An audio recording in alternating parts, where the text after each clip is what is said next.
तीर्थंकर भगवान शांतिनाथ की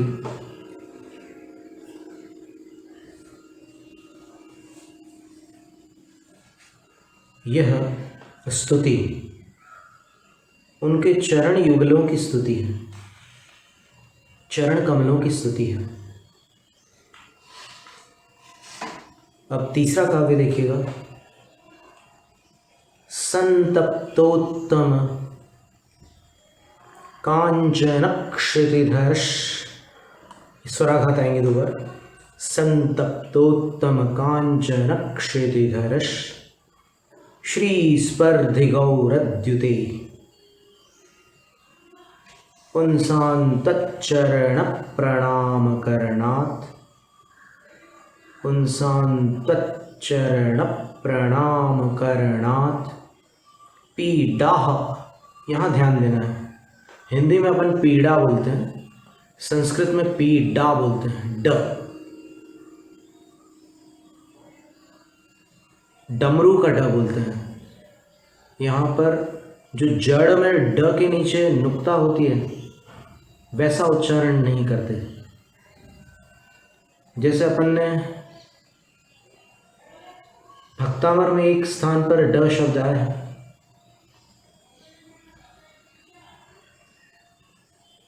दो बार आया है ड। 44वें काव्य में आया है और 46वें काव्य में आया है। वाड वाग्नो, वहां पर ड बोला था अपन ने, ड नहीं बोला था। और इधर गाढ़म बृहन निगड्ड कोटि निकृष्ट जंगा, वहां भी ड था, डमरू का। ड के नीचे नुक्ता का उच्चारण नहीं करना। पीड़ा बोलते हैं अपन हिंदी में, यहाँ पर पीडा बोलना है। ड थोड़ा कॉम्पैक्ट होता है, ड़ में जीभ थोड़ी सी रोल होती है, जिह्वा पलटती है थोड़ी सी। पुंसान्तच्चरण प्रणाम करणात् पीडाः प्रयान्ति क्षयम् उद्यत भास्कर विस्फुरत् करशतम् व्याघात निष्कासिता। उद्यत भास्कर विस्फुरत् करशतम् व्याघात निष्कासिता नानादेहि विलोचनद्युतिहरा।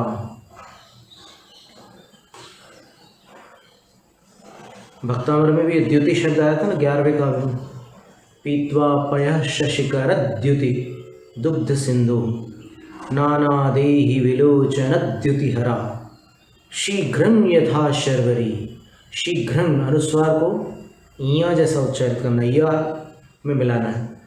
शीघ्रं यथा शर्वरी, इसको हम गा के बताते हैं। संतप्तोत्तम कांचन क्षितिधर्ष श्रीस्पर्धिगौरद्युते पुंसान्त्वच्चरण प्रणाम करणात् पीडाः प्रयान्ति क्षयम् उद्यद्भास्कर विस्फुरत् करशतम् व्याघात निष्कासिता नानादेहि विलोचनद्युतिहरा शीघ्रं यथा शर्वरी। अब आप भी हम बोलेंगे उसके बाद दोहराइएगा। संतप्तोत्तम कांचन क्षितिधर्ष श्री स्पर्धिगौरद्युते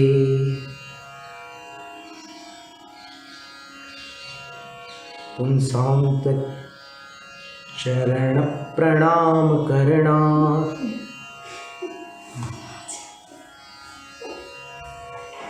पीडाः प्रयान्ति क्षयम् उद्यत भास्कर विस्फुरत् करशतम् व्याघात निष्कासिता नानादेहि विलोचनद्युतिहरा शीघ्रं यथा शर्वरी।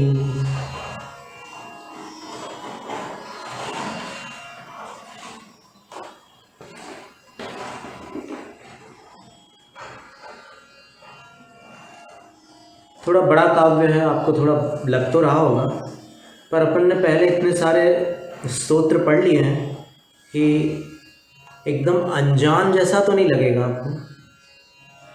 पर चूँकि 19 अक्षर का छंद है ना, और 12 अक्षरों का एक साथ उच्चारण करना है, तो थोड़ा तो श्रम होता है, थोड़ी सावधानी भी अपेक्षित होती है। एक बार अपन तीनों काव्यों का पाठ कर लेते हैं।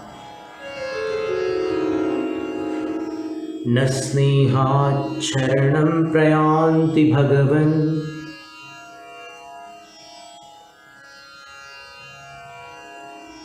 पादद्वयं ते प्रजा।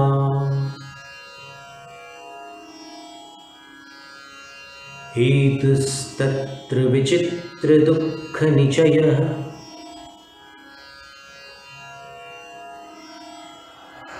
संसार घोरार्णवः।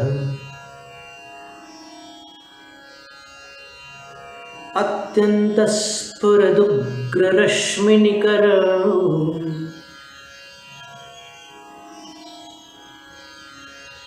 व्याकीर्णभूमण्डलो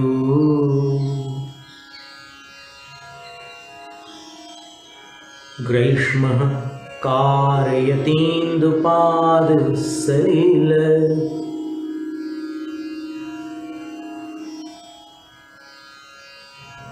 छायानुरागन्रविः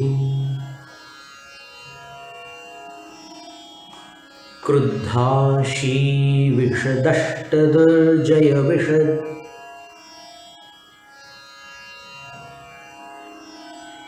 ज्वालावली विक्रमो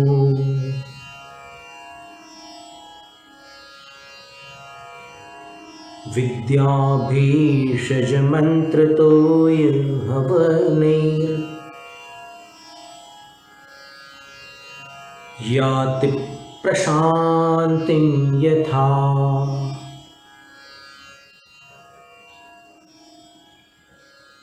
तद्वत्ते चरणारुणाम्बुजयुगस् स्तोत्रोन्मुखानां नृणाम्।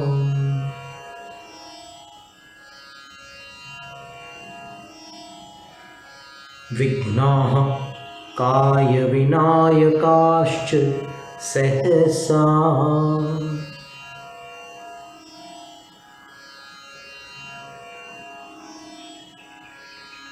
शाम्यन्त्यहो विस्मयः।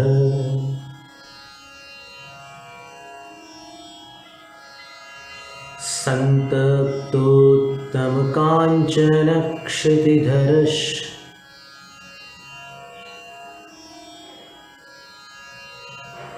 श्रीस्पर्धिगौरद्युते।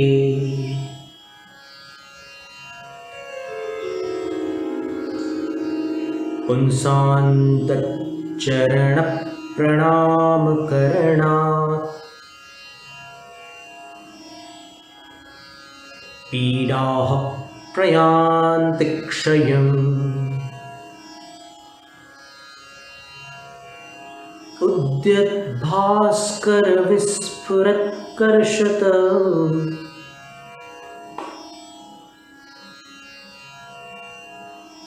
व्याघात निष्कासिता।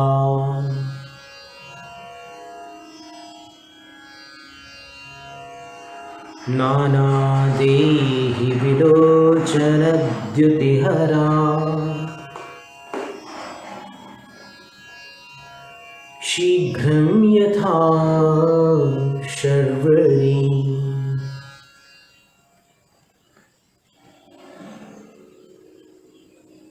संतप्त उत्तम कांचन क्षितिधर।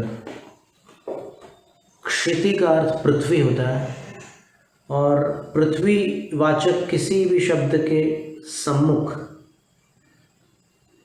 उसके साथ यदि धर शब्द को जोड़ा जाता है तो वो पर्वतवाचक हो जाता है। तो संतप्तोत्तम कांचन क्षितिधर, तपे हुए उत्तम कांचन। उत्तम कांचन का अर्थ होता है शुद्ध सुवर्ण, 16 बानी सोना, 24 कैरेट्स गोल्ड। क्षितिधर, तो वैसा जो स्वर्णमय पर्वत है वो सुमेरु पर्वत है। तपे हुए उत्तम स्वर्ण के क्षितिधर अर्थात पर्वत की श्री,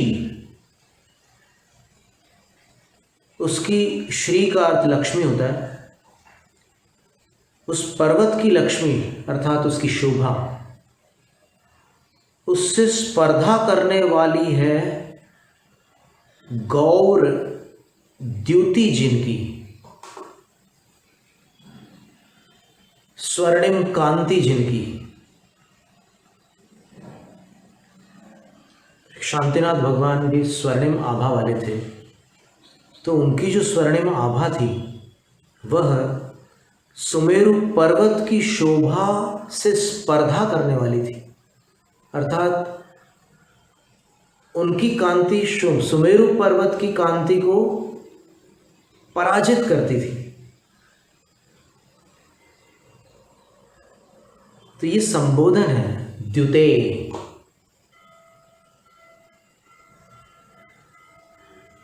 द्युति शब्द का संबोधन में द्युते बना और ये शांतिनाथ भगवान के लिए संबोधन है सीधा सीधा। भावार्थ ये है कि आपकी आभा सुमेरु पर्वत की शोभा को भी पराजित करने वाली है। ऐसे हे शांति प्रभु, त्वच्चरण प्रणाम करणात्, पुनः भगवान के चरणों का महात्म्य, चरणों की महिमा को आचार्य महाराज प्रकट कर रहे हैं कि त्वच्चरण प्रणाम करणात्, आपके चरणों को प्रणाम करने से पुंसाम पीड़ा, जीवों की पीड़ाएं क्षयम प्रयान्ति, क्षय को प्राप्त हो जाती है। आपके चरणों को प्रणाम करने से, पुंसाम का अर्थ मनुष्यों की भी हो सकता है, और अगर पुमांस शब्द से पुंसाम बनता है, पुमांस शब्द का एक अर्थ आत्मा भी लिया गया है पुरुषार्थ सिद्धि उपाय में। अस्ति पुरुषश्चिदात्मा, वहाँ चिदात्मा चैतन्य स्वरूपी आत्मा को उसमें लिया गया। तो जो भी हो, यहाँ पर तो अपन ये समझ लो कि सारे जीव जंतु तो प्रणाम नहीं कर सकते।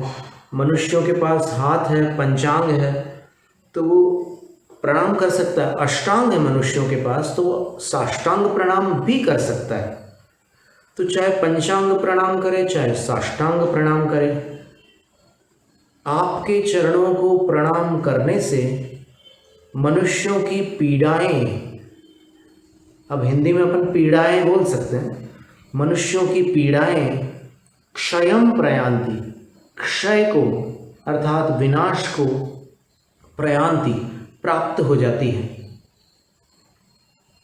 आपके चरणों को प्रणाम करने से मनुष्यों की पीड़ाएं नष्ट हो जाती है। किसके समान?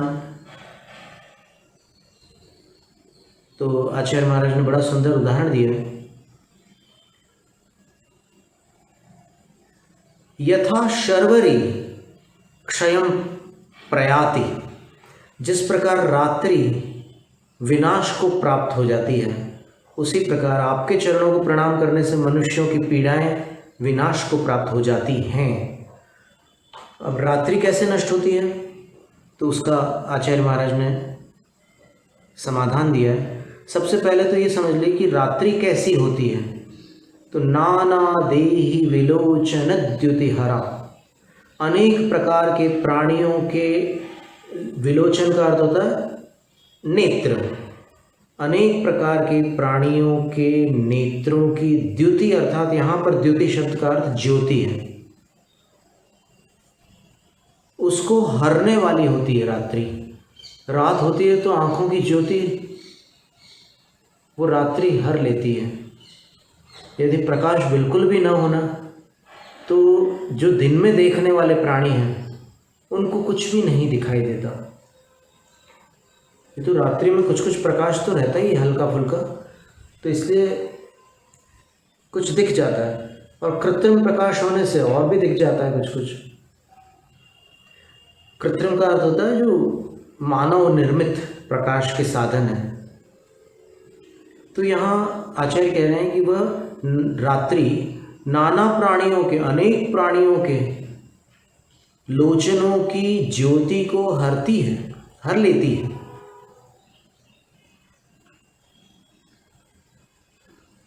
यानी उनको अंधवत बना देती है। घनघोर अंधकार हो तो कुछ भी दिखाई नहीं देता। ऐसी रात्रि यथा, जिस प्रकार शीघ्रम क्षयम प्रयाति, रात्रि एक वचन है तो प्रयांति के बदले प्रयाति क्रियापद का अध्याहार होगा। अर्थ लगाते समय कुछ शब्द जो श्लोक में नहीं है, काव्य में नहीं है, उनका अध्याहार करके अर्थ घटित किया जाता है। ये अन्वय की शैली होती है। तो रात्रि जिस प्रकार शीघ्र ही विनाश को प्राप्त हो जाती है, कैसे? तो बोले उद्यत भास्कर, उद्यत का अर्थ होता है उदित होते हुए, भास्कर की विस्फुरत कर शतम, विस्फुरत का अर्थ होता है विशेष रूप से प्रकाशमान, कर शतम सैकड़ों किरणों के व्याघात से निष्कासित होती हुई वह रात्रि नष्ट हो जाती है। अर्थात जिस प्रकार सूर्य किरणों से रात्रि शीघ्र ही निष्कासित हो जाती है, उसी प्रकार आपके चरणों को प्रणाम करने से मनुष्यों की पीड़ाएं शीघ्र ही विनाश को प्राप्त हो जाती है। अब इसमें काव्य और उसका अर्थ तो अपने को समझ में आ रहा है, लेकिन यदि अपन इसकी गहराई में जाकर विचार करें और कुछ ऊहापोह करें कि भगवान के चरणों को प्रणाम करने मात्र से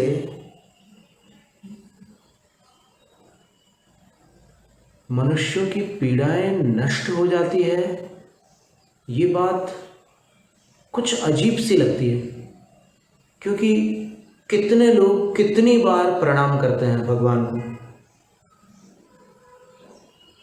पर वो जो दुखी राम है वो दुखी राम ही रहते हैं। ऐसा अपन जीवन में देखते हैं, अपनी आंखों के सामने देखते हैं कि वो गए भगवान के पास, प्रणाम किया और भी बहुत कुछ किया, लेकिन लौटे तो जहाँ के तहाँ हैं। दुखी होकर गए थे और दुखी होकर आ रहे हैं। तब इसका समाधान है। पूज्य क्षुल्लक श्री गणेश प्रसाद वर्णी जी ने सागर में मोरा जी में बैठकर अपनी पूरी जीवनी अपने मुख से सुनाई थी। स्मरण शक्ति तो उनकी बड़ी तीक्ष्ण थी। उनको पूरा समय पहाड़ ग्रंथ समय सार टीका समेत कंठस्थ था।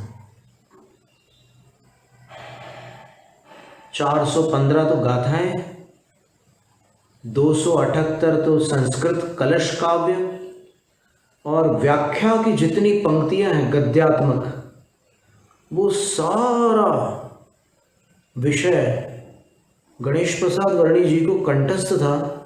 जब नींद में उनको कभी स्त्यान वृद्धि का उदय आता है छठे गुण स्थान तक, तो वो जब सोते थे तो नींद में वो समय सार की पंक्तियां और काव्य धारा प्रवाह बोलते चले जाते थे। तो उनकी स्मृति प्रबल थी। उन्होंने जब अपनी पूरी जीवनी सुनाई तो वहाँ पर पंडित पन्नालाल साहित्याचार्य जी, वो भी सागर निवासी रहे, उन्होंने उसको पूरा लिख लिया।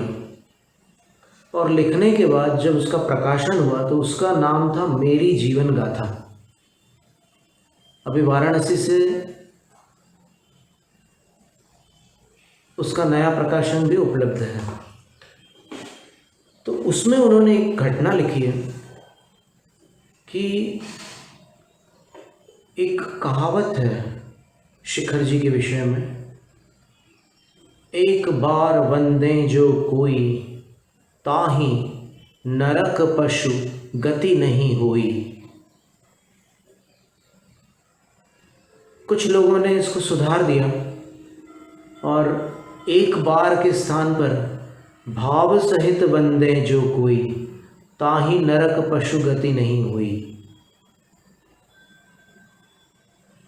यह सुधार अपेक्षित नहीं है यदि एक बार वंदे का अर्थ सही रूप से घटित कर लें तो। वो कैसे? तो जो वंदन है ना, उसका अर्थ अगर अपन सही रूप से लगा लें तो फिर एक बार वंदन से फिर नरक पशु गति नहीं हो सकती।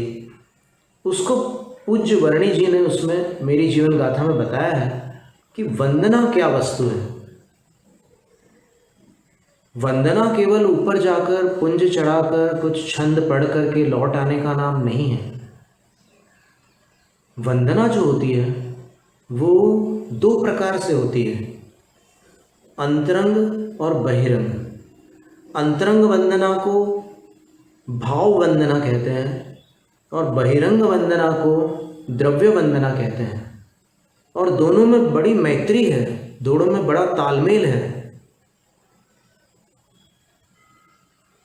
द्रव्य वंदना नहीं करोगे तो जिन द्रव्यों का आप अर्पण करते हैं, अर्पण काल में उन द्रव्यों के अर्पण के समय जो भाव उत्पन्न होते हैं वो भाव अन्य पदार्थों से संभव नहीं है अथवा अर्पण के अभाव में संभव नहीं है।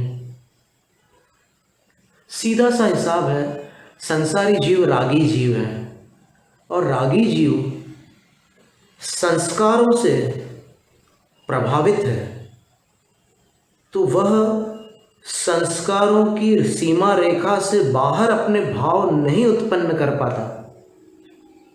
आप स्वयं विचार कीजिए, क्या लौकी खाते समय अगर आप परवल का ध्यान करो तो परवल का स्वाद आ सकता है?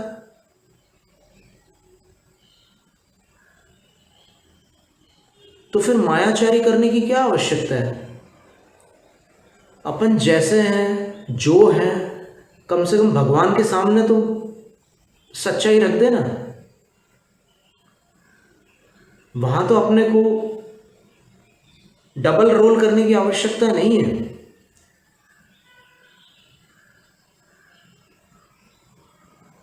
अब आपको शुभोपयोग भी ढंग से नहीं हो रहा है और आप भगवान के सामने आंख बंद करके अपने आप को शुद्धोपयोगी मान लो, तो ये किसके साथ छल होगा? अपने ही साथ होगा। जैन मार्ग छल का मार्ग नहीं है। जिनेंद्र वर्णी जी ने कहा था,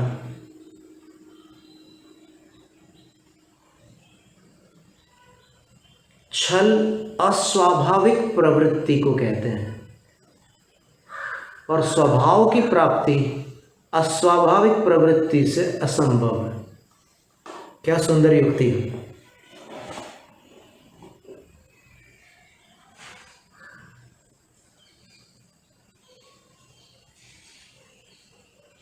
तो द्रव्य वंदना और भाव वंदना, जब दोनों वंदनाएं की जाती है तब एक बार वंदे ये अर्थ घटित होता है।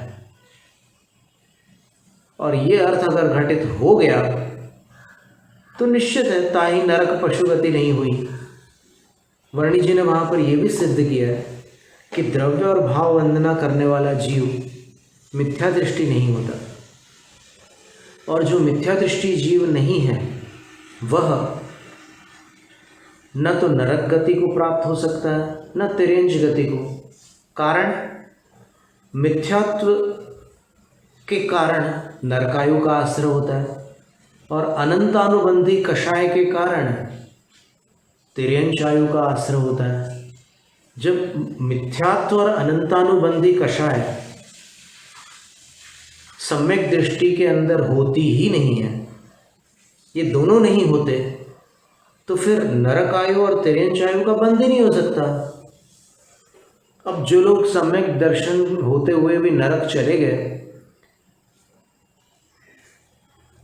उनके जीवन की एक खेदपूर्ण घटना ये रही, जैसे राजा श्रेणिक है, वो सम्यक दृष्टि क्षायिक सम्यक दृष्टि जीव थे, लेकिन उनको प्रथम पृथ्वी में जाना पड़ा। उसका कारण ये है कि उन्होंने सम्यक दृष्टि बनने के पहले वहाँ की आयु बांध ली थी, मिथ्यात्व के साथ मुनियों पर उपसर्ग करके। और मुनियों के प्रति राजा को इतना द्वेष हो गया था अपने जीवन के पूर्वार्ध में, बल्कि मध्यम भाग में भी कह सकते हैं आप, क्योंकि 2/3 जीवन बीतने पर अपन जितना आयु का हिसाब किताब अपने अंदर लेकर के आए हैं यहाँ पर, वो अपन नहीं जानते, अपन भूल चुके हैं, या फिर अपने को पहले भी पता नहीं था कि हम कितनी आयु बांध करके आ रहे हैं। और यदि किसी अवधिज्ञानी मुनिराज ने अपने को बताया भी था तो वो आज अपने को स्मरण में नहीं है, अपनी स्मृति में नहीं है। तो वो जितना भी अपन खाते में आयु लेकर के आए हैं,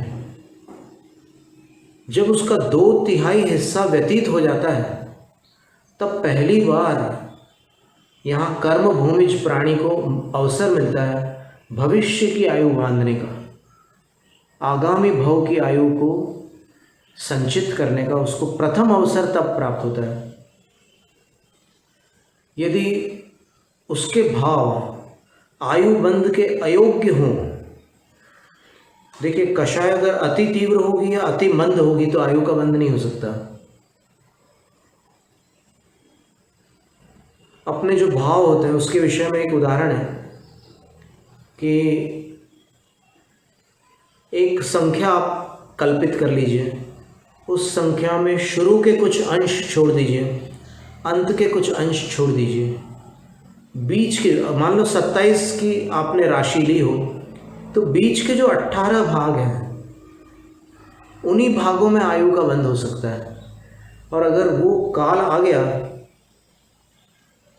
और उस काल में आपके भाव इधर के या उधर के हुए, यानी मंद अथवा तीव्र हुए, तो मंद और तीव्र के साथ में आयु का बंध नहीं हुआ, मध्यम भाव के साथ ही होगा। और वो मध्यम भाग में भी नरक के योग, तिर्यंच के योग, ऐसे अलग अलग विभाग हैं।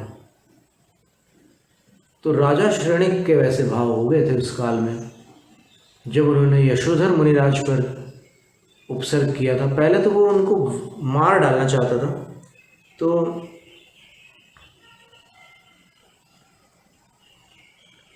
पहले तो वो तलवार लेकर मारने के अभिमुख हुए, पर फिर एकदम झाड़ियों से उनके सामने सांप आ गया। तब फिर उसने धनुष पर बाण चढ़ाकर उस सांप का वध किया और फिर घोड़े से नीचे उतरे और उस सांप को ले जाकर मुनिराज के गले में डाला। तब तक जो कषाय थी, जो वध करने के समय कषाय थी, उससे कुछ नीचे आ गई थी और वो आयु बंध के योग्य कषाय हो गई थी। तो उनको 33 सागर की सप्तम पृथ्वी संबंधी आयु का बंध हो गया उस काल में। अब जो आयु बंध जाती है वो छूट नहीं सकती। इतना अवश्य है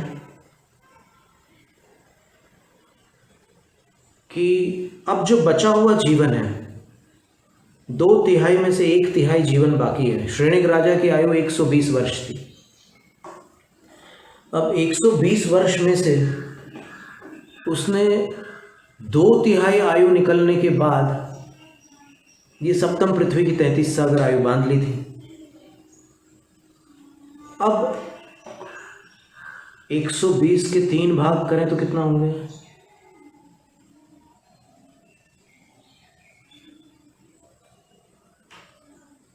40 वर्ष है ना, इसका तीसरा हिस्सा 40 वर्ष का होगा। तो 40, 40 और 40, तो जब ये 80 साल के थे, राजा श्रेणिक जब 80 साल के थे तब उन्होंने मुनि पर उपसर्ग किया था और वहां उनको आयु का बंध हो गया था। और जब वो जो बची हुई आयु थी 40 वर्ष की, उसमें भी 3 भाग किए जाते हैं और जब 2 भाग निकल जाते हैं तब फिर उस प्राणी को कुछ करने का अवसर मिलता है।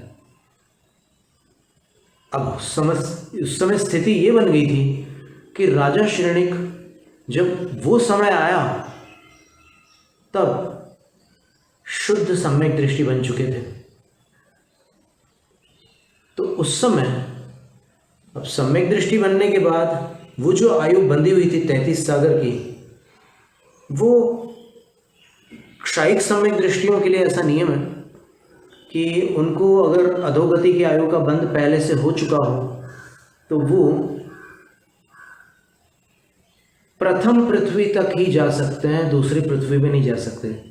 और प्रथम पृथ्वी में भी जो 1 सागर की उत्कृष्ट आयु है, उस 1 सागर में वो उत्कृष्ट आयु को नहीं प्राप्त करेंगे।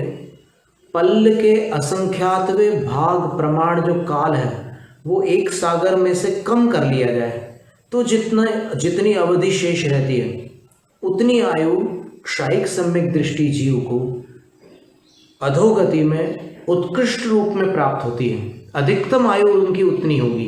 1 सागर में पल्ले का असंख्यातवा भाग अल्प। और कम से कम कितनी आयु होगी? तो कम से कम 84,000 वर्ष की आयु होती है। भले ही प्रथम पृथ्वी की जगन्य आयु 10 वर्ष सहस्राणि प्रथमायाम, 4थे अध्याय में लिखा ना तत्वार्थ सूत्र के, 10,000 वर्ष की होती है, लेकिन 10,000 वर्ष की आयु असैनी जीवों को प्राप्त होती है। क्षायिक सम्यक दृष्टियों को 84,000 वर्ष की आयु होती है। तो राजा श्रेणिक की ये स्थिति हो गई।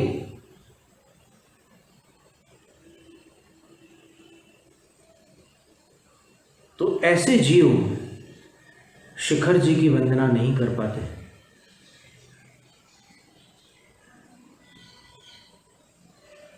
बड़ी दुर्लभ वंदना होती है शिखर जी की। जब तक हमने वंदना नहीं की थी तब तक हमें आंसू आते थे।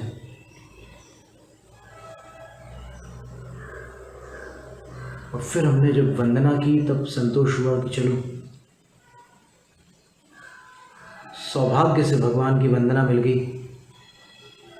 और वंदना मिल गई तो ये भी विश्वास हुआ कि अपन अभव्य जीव नहीं है, क्योंकि सम्मेद शिखर महात्म्य ग्रंथ में उल्लेख है कि जिसको शिखर जी की वंदना मिल जाती है उसको 49 भवों में निर्वाण प्राप्त होता है। और निर्वाण जिसको भी प्राप्त होता है वो अभव्य नहीं हो सकता। तो पंचम काल में इन युक्तियों से, इन आगम के आधारों से ये बात समझ में आई कि अब वो वंदना ऐसी वंदना कि बिल्कुल द्रव्य और भाव से जो वंदना होती है, भाव विभोर होकर के एक एक चरण, एक एक 20 टोंक है वहाँ पर। बाकी टोंक तो 1860 के बाद बनाई गई है और अलग से बनाई गई है। निर्वाण की जो टोंक है वो 20 है, क्योंकि वहाँ से 20 तीर्थंकर निर्वाण को प्राप्त हुए थे। फिर गौतम गणधर टोंक अलग है, फिर वासुपूज्य भगवान, नेमिनाथ भगवान, महावीर भगवान, आदिनाथ भगवान, इनकी टोंकें अलग बना दी है लोगों ने। वास्तव में वो टोंक नहीं है, वास्तविक टोंक तो वही 20 है। और एक शास्त्र है शासन चतुस्त्रिंशिका। उस शास्त्र में शिखर जी के विषय में 2 काव्य हैं और उनमें से एक काव्य में लिखा है कि सौधर्म इंद्र ने उन 20 टोकों पर उन तीर्थंकरों की प्रतिमाएं स्थापित की हैं, पर उन प्रतिमाओं के दर्शन सबको प्राप्त नहीं होते। ये शिखर जी की वंदना से लौटने के बाद हमने पढ़ा। उनके दर्शन कोई बिरले भव्य जीव को ही प्राप्त होते हैं। प्रतिमाएं आज भी वहां पर विराजमान है। 20 टोंकों पर 20 जिन बिंब हैं जो सबको दिखाई नहीं देते हैं, और सौधर्म इंद्र ने उन 20 जिन बिंबों की स्थापना की है। कभी कोई वहां बैठ जाए ध्यान में, ध्यान के लिए शिखर जी का सर्वश्रेष्ठ स्थान जो 2 सर्वोच्च टोंक हैं उनके बीच का स्थान है।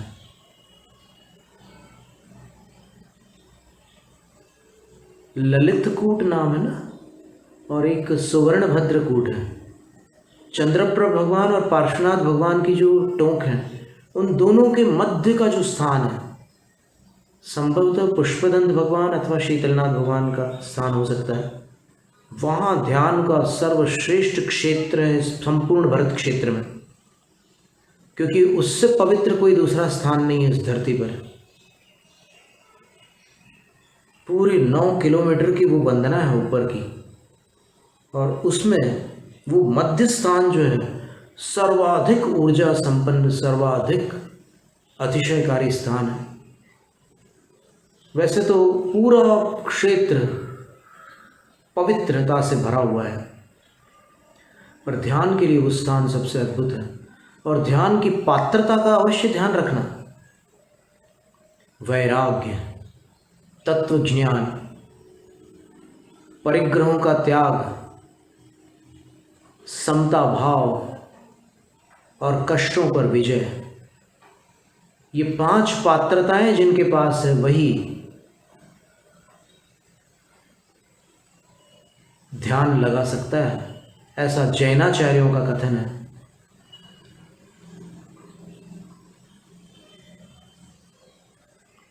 शुद्धात्मा अपने शुद्ध आत्म स्वरूप को कहा गया है। शुद्धात्मा कोई जीव नहीं है, शुद्धात्मा अपना शुद्ध आत्म स्वरूप है। वह परम पारिणामिक भाव है और अनादि निधन है। वह त्रैकालिक है, वह ध्रुव है, और वो जिसकी पकड़ में आ जाता है, वो जिसके ज्ञान में आ जाता है आगम के उपदेश से, वह जीव सम्यक दृष्टि जीव होता है अध्यात्म ग्रंथों के अनुसार। और कर्म ग्रंथों के अनुसार तो उसके साथ कर्मों का उपशम, क्षय, क्षय उपशम भी अपेक्षित होता ही है। तो जब शुद्धात्मा ध्येय होता है तब वंद्य वंदक भाव नहीं होता, अर्थात वहाँ कोई नमस्कार करने वाला नहीं होता और कोई नमस्कार करने योग्य नहीं होता। वहाँ ध्यान, ध्याता और ध्येय तीनों एक हो जाते हैं, और वहाँ बड़ी पात्रता के साथ, संयम के साथ वो अवस्था प्राप्त होती है। उसको परम समाधि कहते हैं। इसलिए किसी भी ग्रंथ में शुद्धात्मा को नमस्कार नहीं किया आचार्यों ने, सिद्धात्मा को नमस्कार किया, क्योंकि शुद्धात्मा जो है वो ध्यान के योग्य है, नमस्कार के योग्य नहीं है, ध्यान के योग्य है, वो ध्येय है। तो शिखर जी का वो स्थान बड़ा अद्भुत स्थान है। अगर आप ध्यान नहीं करने की पात्रता नहीं रखते, कोई बात नहीं।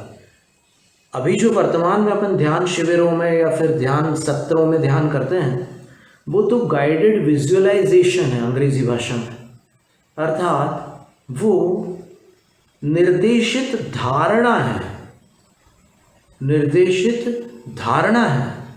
वास्तव में जो ध्यान होता है वो तो संयम के साथ इन 5 पात्रताओं पूर्वक होता है। बोलचाल में अपन मेडिटेशन बोल देते हैं, और मेडिटेशन तो बहुत बड़ी चीज़ है, बहुत ऊंची चीज़ है। फिर प्रवृत्ति रूप ध्यान करना हो तो वहाँ बैठ करके आप ओम नमः सिद्धिभ्य की एक माला तो अवश्य करना। बल्कि हम तो अपनी धारणा में तो हम समझते हैं कि 20 टोंक हैं जहाँ से तीर्थंकर सिद्धत्व को प्राप्त हुए हैं, तो प्रत्येक टोंक पर एक एक ओम नमः सिद्धिभ्य की माला तो करनी ही है। हम तो करते ही हैं, हम जितनी बार गए हमने वहाँ पर की है ऐसी माला। तो कई बार क्षेत्र का भी बड़ा प्रभाव होता है ध्यान पर। ज्ञानानंद ग्रंथ में लिखा है कि ध्यान कहाँ करें, उन्होंने स्थान बताया है। तो उसमें सिद्धवरकूट का भी एक नाम दिया है। वहाँ आपको अनायास बिना किसी परिश्रम के ध्यानावस्था प्राप्त हो जाती है, ऐसे स्थान है।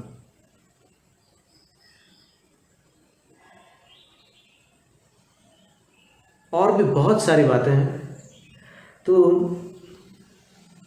यहाँ जिस नमस्कार की बात की जा रही है, एक बार वंदे जो कोई, द्रव्य और भाव नमस्कार। द्रव्य नमस्कार कैसा होता है?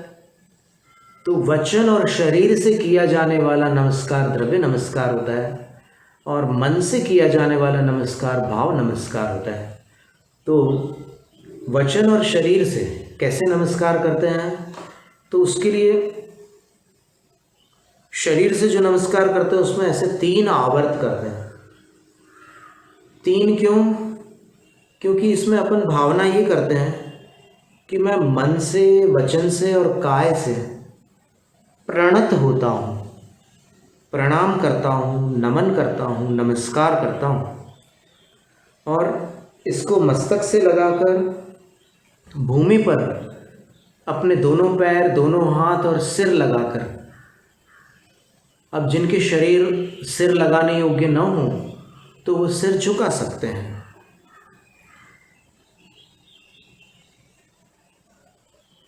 और मुख से नमोस्तु का उच्चारण करना, ये द्रव्य नमस्कार है। और भाव नमस्कार क्या है? श्रद्धा पूर्वक अपने मन को उसमें तन्मय करके भगवान के गुणानुराग पूर्वक जो अपना झुकाव है। देखो, पेड़ नम जाता है, नम जाने का मतलब झुक जाता है। उसी प्रकार अपना मन जब अपने आराध्य के गुणों के प्रति झुक जाता है, नम जाता है, यानी अपना उन गुणों के प्रति एक झुकाव हो जाता है, लगाव हो जाता है, एक विनम्रता आ जाती है अपने अंदर, और अपन अपना अहंकार उनके चरणों में समर्पित कर देते हैं कि मैं कुछ नहीं हूं, आप सब कुछ हैं, नमोस्तु। ये नमस्कार है।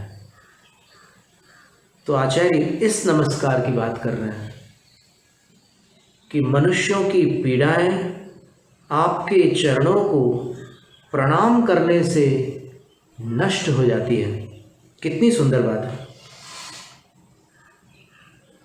इसका पद्यानुवाद देखते हैं।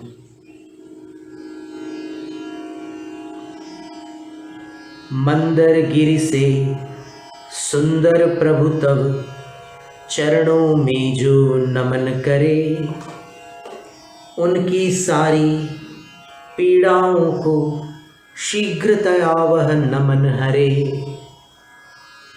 निशा भले जग की आँखों में अंधकार फैलाती है, उगते रवि की प्रभा निशा को पल में दूर भगाती है।